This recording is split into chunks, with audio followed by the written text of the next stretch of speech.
Abavubuka b'ekibiina kya Justice Forum Jema olwaleero lwe batongoza enteekateeka ey'enjawulo mwe bagenda okutunuulira n'okwetegereza abo abeesimbyewo okulaba nti baddamu kulonda bantu abatabongerako n'abatongera ku ggwanga lino emanyiddwa nga Gweminzaani.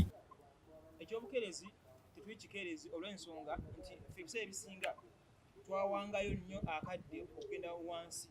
Essawo yaayo tuvuddeyo nigamba kati kampeyini yaffe eya Gweminzaani naye ng'oba oli enteekateeka zaakolebwa dda wansi mu mirandira eyo gye tutambulidde. Tulina bakadinisi abasoba mu 34 era nkakasa nti yonna gye beesimbye tutuuseeyo. So ekyaffe twali twakitandika dda naye nga tutandise na grassroots zaakyo okulaba kutya bwe tukiyingiramu okuva wansi. Tukusawo nti essaawa ya leero kati nkinge kampeyini yaffe egamba nti Gweminzaani. After nga tumaze okugenda wansi oba oliawo okuyita mu bantu baffe n'abalonzi baffe eri bakadinisi baffe kulaba nti teekateekawo enteekateeka esaanidde. So enteekateeka esooka Mukama wange yakolebwa dda. Tuli ku mulamwa essaawa ya leero ejjategekebwa nga tujja okuba mu nteekateeka eno abavubuka bano bagenderera okulaba nti omwaka gwa 2026 we gutuukira abantu balonda abantu abalungi era bagenda okugatta ku ggwanga lino. Nabagambyeko nti oba oliawo abantu betugenda okuba nga tubasindikira bajja babayise mu minzaani ya Jema okulaba nti oba oliawo tubasindikira cream. Twandyetaaze oba oliawo obuweereza obusaanidde bannabiganda bagenda okuba nga baganyulwamu obuweereza obugateekera mu Mengo ku Justice Forum.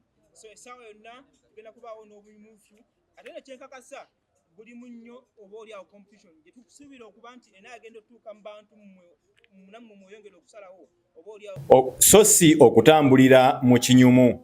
Babadde boogerako eri abavubuka nga basinziira ku kitebe ky'ekibiina kino wano mu Kampala.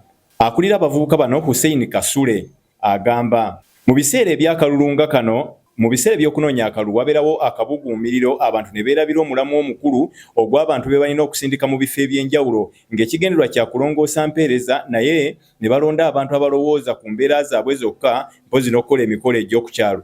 Kasule agamba tulina oba oliawo abasuubira okukwata fulaga ya Jema abagenda okugenda mu kamyufu bamulungi esatu. So akamyufu kajja kutegekebwa tukayiteemu bulungi nnyo oluvannyuma lw'okwekenneenya aba oliawo abantu abanaaba balondeddwa okukwata kadi ya Jema be tunaaba tusuubira era nga tukakasa ti minzaani yaffe ejjabba ekoze kyamaanyi nnyo. Amayinja ge tunaabassaako neffe bye tunaabawa n'okubudaabuda kwe bayitamu mu kibiina n'okusomesebwa tukakasa okuba nti byebimu ku ebyo ebizitoya minzaani egenda okutuukako osalawo nti Kasule agamba nti ekiseera abavubuka bano batandika okwerowooleza nga bakozesa minzaani ey'amaaso gaabwe balaba asaana n'atagwanidde. Bino bituukidde nga n'ekibiina kino ekya Jema kwetaba mu kulonda okw'okulonda ebibinja eby'enjawulo eby'abantu nga abaliko obulemu eby'abakyala mpozi n'okulonda okw'abavubuka n'abakadde. So nga naffe era bwe twavaayo ng'abavubuka ne tugamba tetugenda kulinda kumala kumera nvi tutandike okwebifo bino ne tusalawo nti ffenna katujje tukulembere omugendo guno tulabe nga naffe tubaako we tubeera era kwe kugamba nti munnange ng'akasozi Abdulwahab nange nveeyo nkiikire abantu ba Kampala Central. Okusinziira ku ebyo ne tusalawo tukole enteekateeka eno tufune bavubuka bannaffe n'abakulu abalitweyungako tusobole otambula nabo mu mugendo gwe gumu tutuukirize ekigendererwa ky'ekibiina. Ekibiina kyaffe kimanyiddwa ng'ekibiina eky'empisa, ekibiina eky'emirembe era nga kye kitugunjudde okutuuka wano we tuli. Kira abantu ba Busiro East bwe tunaaba nga tumaze okuyita mu kakungunta oba akamyufu ka Justice Forum. Minzaani tugirinamu essuubi olw'ensonga Gweminzaani tugezaako bagamba kati Gweminzaani gwe omulonzi bye tugenda Gweminzaani pima gwe ngenda okulonda. Nti ku mulundi guno abavubuka olw'okuba be batambulirwako ebyobufuzi